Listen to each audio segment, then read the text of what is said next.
How's it going, guys? Heroic Concepts here today, and before we get started, this looks terrible.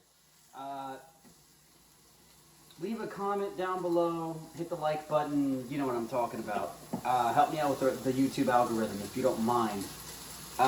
Anyway, today we got a question from Mechalock, and he asked me, so what pretty much caused you to basically go on and become a born-again Christian?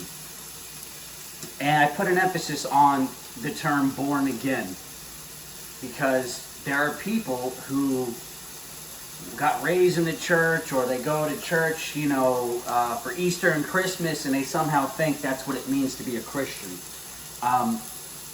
Born again is an experience. It's a coming to Jesus moment. You know something's different. So it's not just I was raised in it, or I'm a cultural Christian. It's not churchianity. There's a change. I was going to actually do testimony, but I'm like, you know what? It's been a long time. I'm kind of a bit of a perfectionist, and I'll give you all the details as to what led me up to this point. But essentially, what caused me to become a Christian was actually doing this channel, believe it or not.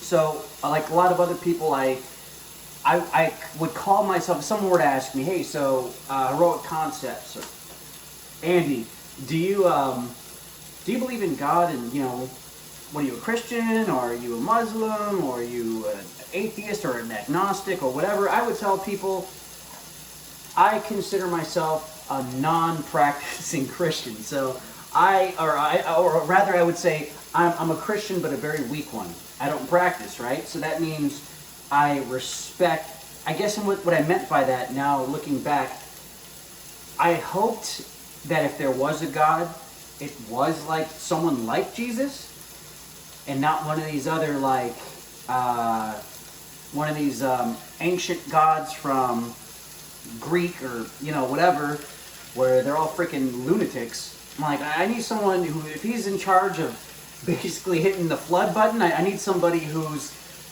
you know, merciful and compassionate and kind and things of that sort. So that would be nice to have a Jesus, and to know that there's something else after this, because as you guys know, this world is not a walk in the park. But outside of that, I didn't necessarily really think too much about it. Or actually I did. I'd say probably between like 2007 and up until maybe 2018 or something, I would often watch a lot of Christian and atheist debates, or just debates on the topic. You know, the topic about the existence of God. And, you know, what I noticed was there seems to be very intelligent people on both sides of the argument. But none of them, you know, but the answer is always the same. The problem with debates is like, they're just arguing with one another. There never seems to be a conclusion. There's never, you know what I mean? So it's like, both sides pretty much can never give you some sort of definitive answer, although the Christians claim to have it, right? But essentially, if you really break it down, the honest people on the atheist side will say, hey, well, I don't know. And we probably aren't going to know for the next 100 years or something. When science figures it out, we'll know. But then there's the Christians who say, well, God invented science. You know, or rather, maybe that's not the right way to phrase it, but rather, science is just a tool to discover what God already set in place and set in motion. So, as someone, like a lot of you guys out there who might be searching or don't really necessarily believe in that, or kind of have your own worldviews on everything, and whatever, you got some questions. You think about these things from time to time. And where I was at was kind of like this place of like, well, I guess I'll never really know. If I'm really truly looking for the truth, I'm going to have to like figure this whole thing out with what, you know, the whole Jesus thing. I got to see if whatever he claimed is true. You know, I liked him as a moral teacher. I liked him as like a template to kind of like lay over your life as a model for the way people should live and things of that sort. And I even understand it like a lot of you guys out there understand it. Like religion is the Christian religion is a useful tool. It's a great tool for society, or rather, even let's just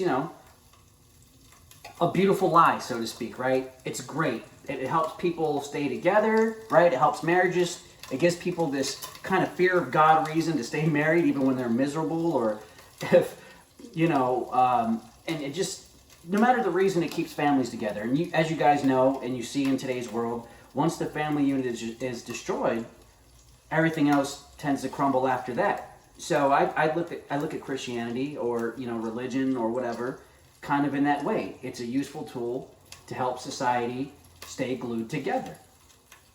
But beyond that, I have to think to myself, is there the people who are arguing, taking this position on the opposite side of the argument, and those out there that I've known who aren't the most intellectual types, but are just like so firm in their faith, they just believe, and you can just see it, not just with what they say, but how they live their lives, their passion for God. I'm like, I look at these people, I'm like, I don't know what happened with them, but something happened. And, of course, me trying to look at things from a natural standpoint, I'm like, okay, so they basically are brainwashed. It's not necessarily a bad thing, because at least if you're brainwashed by Christianity, you're going to have a clean mind, right? So you're going to believe what you believe, and it's your faith, and it's kind of like you look at it like a football team. This is my team. I'm super passionate about it. Like you see people who are lifelong Philadelphia Eagles fans, or whatever your baseball team is. It's something of that sort. But I need to know there was actual power in this. Like, there's an actual God, and Christians claim you can have a relationship with this God. And I'm like, what does that look like? Literally, what does that look like?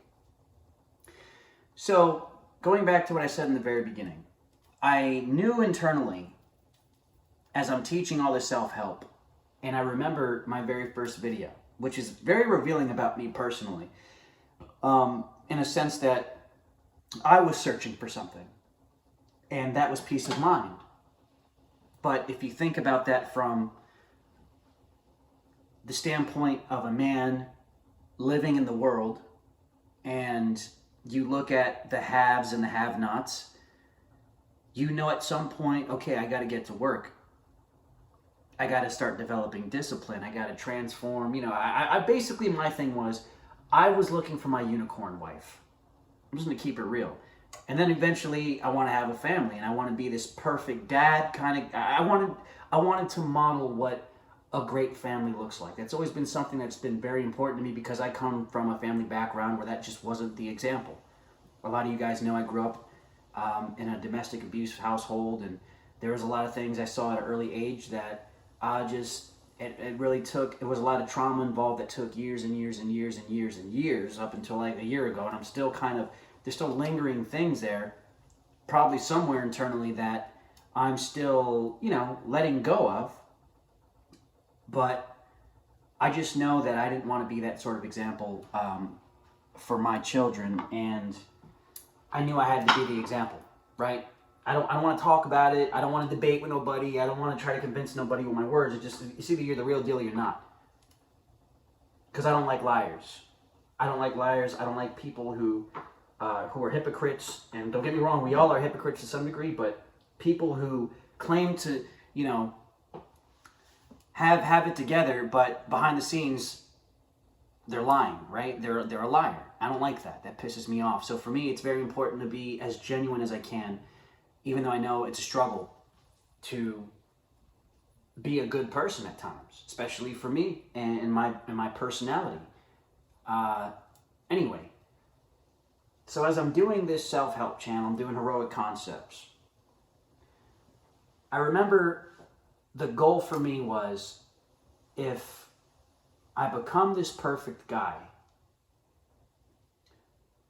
and basically by perfect I mean a provider, a protector, an influencer.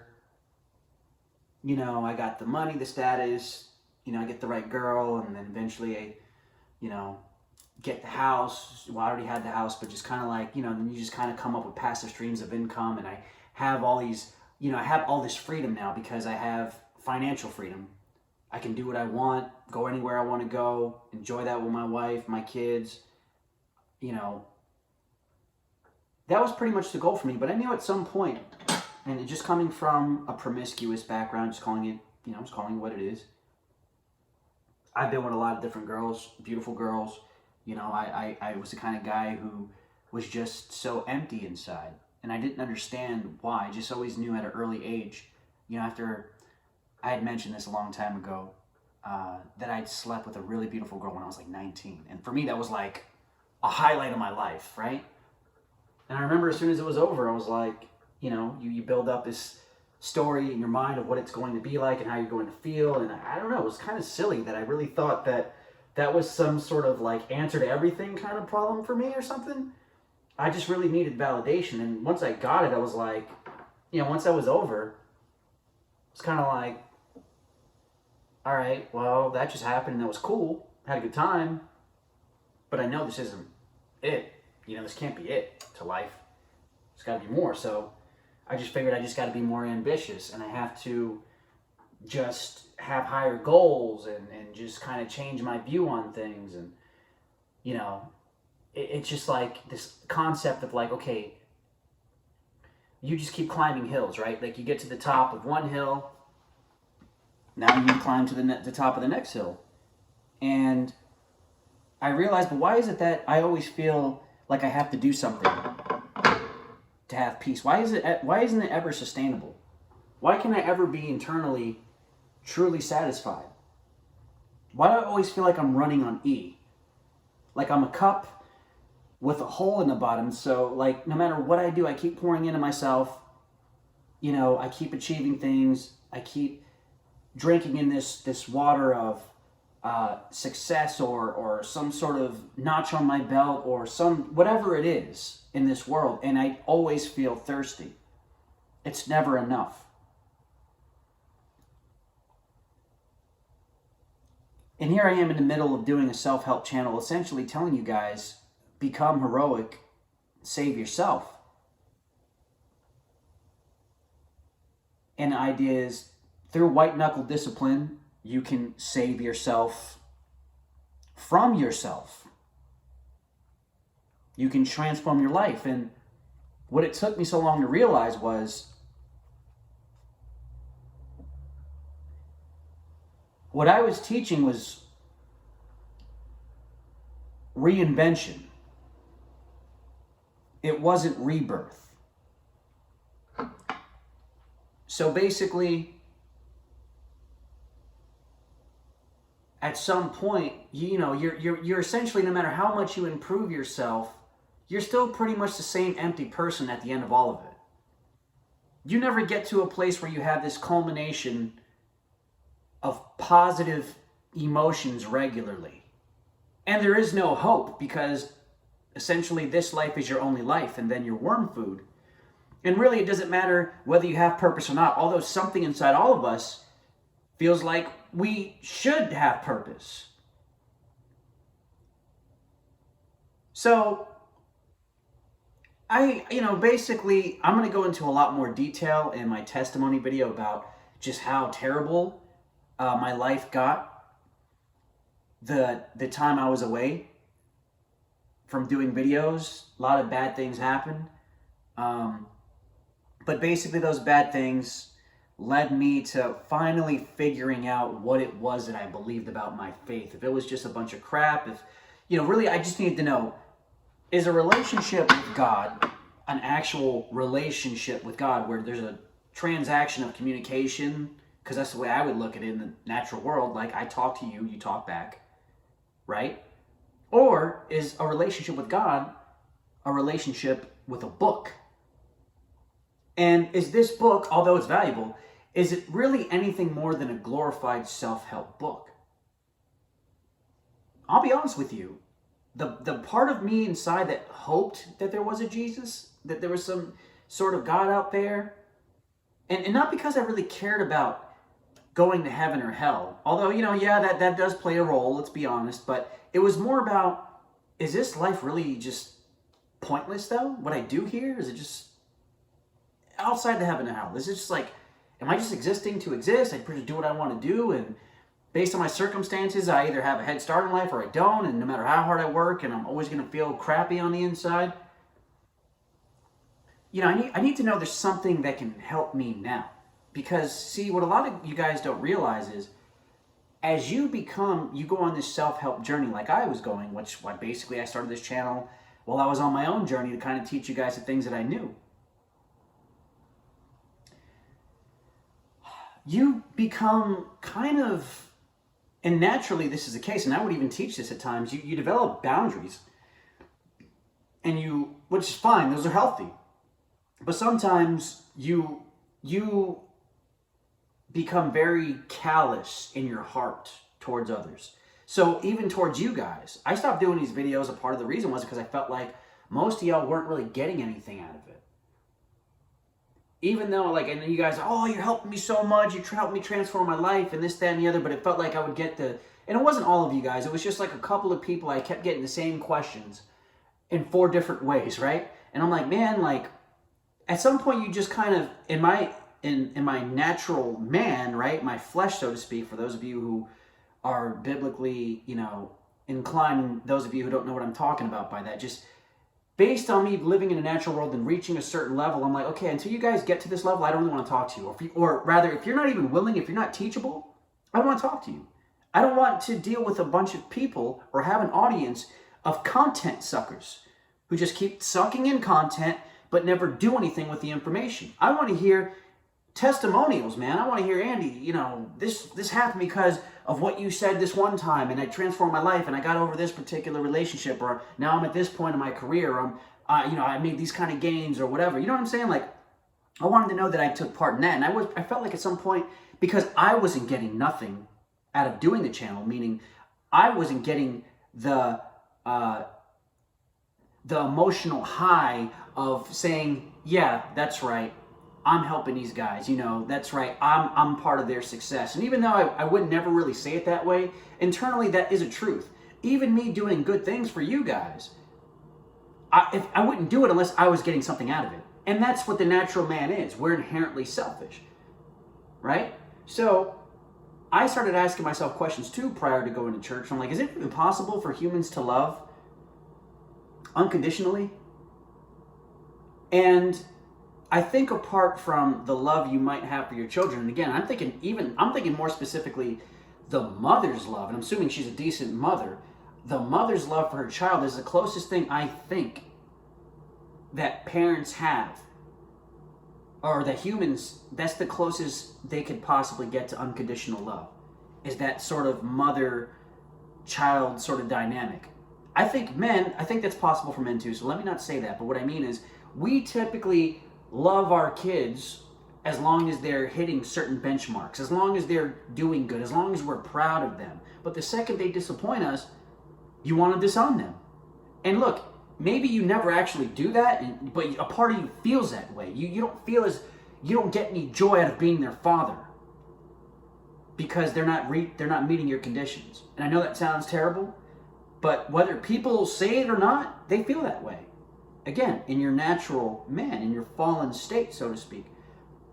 So for me, I knew I had this void inside, and I knew I had developed a callous heart just through a lot of different scenarios. A lot of things, again, happened that revealed that to me. And I was like, well, I heard somewhere once in my life that Jesus gives you a new heart. And I'm like, that sounds like something you can test. That sounds like a claim. I don't know what that looks like. I don't know if it's a nice delusional thing that people believe, some sort of placebo effect sort of situation where, well, I'm reading this book and I'm practicing these steps and oh, my life's changing and I got a new heart now or something. You know what I'm saying? Like, I always thought it was something like that. I didn't think there was anything supernatural about it. Like, God doesn't really help you. You help yourself, but then you just kind of say, oh, well, God did this for me, kind of thing. You know what I mean? So basically it took me 4 months of going to church twice a week before I not only believed that Jesus was God and that he, believed that he died for our sins and that he, and that he is the Lord and Savior. But then there's the other half of that where you actually surrender and allow God to be your Lord and Savior, to be your Lord, to be Lord over your life. Now, for me, there was a lot of things that I like doing that I didn't want to give up. Premarital sex. It's the top one on the list. I like having sex. Surprise, I mean, right? But at the same time, not to get into too much of a story here, but I'm not going to go into all that. But what I'm trying to say is that wasn't satisfying. Nothing I did, no matter what hill I climbed to the top of, it was never satisfying. So I said, well, here I am 4 months in. If I'm going to do this, I got to do it by the book. I can't blame God and say there's no power in this and this is all a bunch of religious crap if I'm not doing this by the book. So I read the Bible, I figured it out, and what exactly it took to have this quote-unquote born-again experience, and I had it. That empty tank that I was running on my entire life, and thank God, God gave me a strong will as a human, because humans have a strong will. You can motivate yourself to do a lot of amazing things, but at some point, you're going to get tired. At some point, your will isn't going to be strong. Now, I know it's like, never give up, man. Keep hustling. You can make amazing things happen. That's very true. You can. But is it going? But the question is, even when you do make all those things happen, is the juice worth the squeeze? Right? Are the fruits of your labor going to be satisfying? The truth is, they're going to be enjoyable, some longer than others, but at some point, you're going to be empty again. Okay?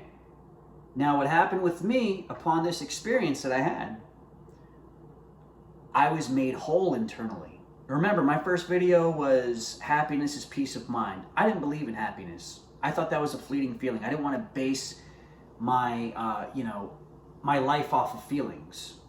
But I did want peace of mind. And I felt like I could only have peace of mind by earning it, by doing enough. But yet I never had it. All of a sudden I have it. All of a sudden the cup is full on the inside. Now, even though I'm still living in the same exact situation, I still got a lot of goals I want to accomplish. They're not, and yes, I still want to do a lot of things, but it doesn't make or break who I am. My identity isn't in my achievements, or in my work, or in my relationships, or my status, or any of that stuff.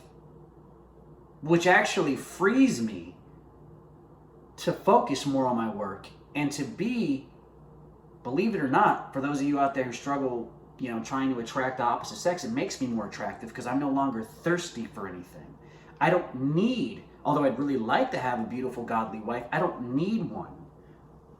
You understand what I'm saying? It's a great addition, but I don't need it.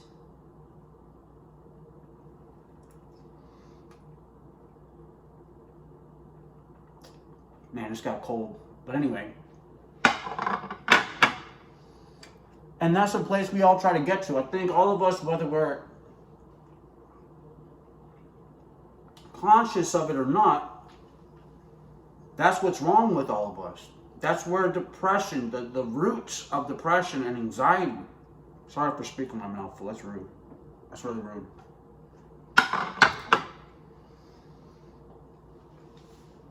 That's why more than half the country in America, we have all this stuff. Yet everyone, your common person struggles with depression and anxiety. Think about that for a second. Let me ask you this. If you could live a life where it's possible to not have depression and anxiety, if there was an answer to that, if there was some sort of potion you could put in a bottle and chug it and it'd be gone, wouldn't you be interested in that? And I'm not talking about an afterlife. I'm not talking about scaring you into believing something because you're going to go to hell. But these are claims that Jesus said you could do right now. this could happen right now. I can make this happen for you. If you want to know what I'm talking about in the Bible, when he spoke with the Samaritan woman at the well, this woman, Jesus had known, because again, he's God, he knew that she had been married 5 times and she was currently with some dude that wasn't even her husband. And she was shamed for that in her town, and pretty much everybody treated her like a lesser human because of her, I guess, her track record. But Jesus told her, he's like, you could drink from this water, meaning the water of the world, and you will, or this well rather is what he used, as an analogy. You can drink from this well. If you drink from this well, you're always going to be thirsty. You drink from the water that I offer, you'll never go thirsty again. So what does that look like, or what is that actually like in a literal sense? It's a soul thing. It's a spiritual thing. It's once you accept that, your soul is full. God takes up residence in there.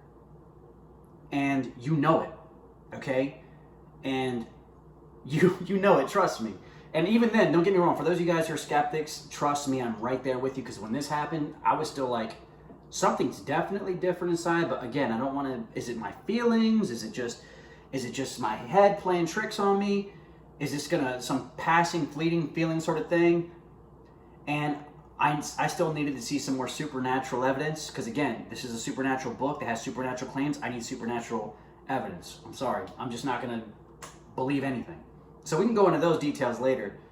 But that's essentially what brought me to Christianity, and actual Christianity, being a follower of Christ, not just a church-going, I act like I'm a godly person, but I'm actually a phony kind of person. All right? I'll go more into detail another time. This video's kind of dragging on a bit. But anyway, I just want to let you know that I love you guys. God bless you. And if you have any questions, you know where to reach me on Instagram, all right? Y'all have a good one.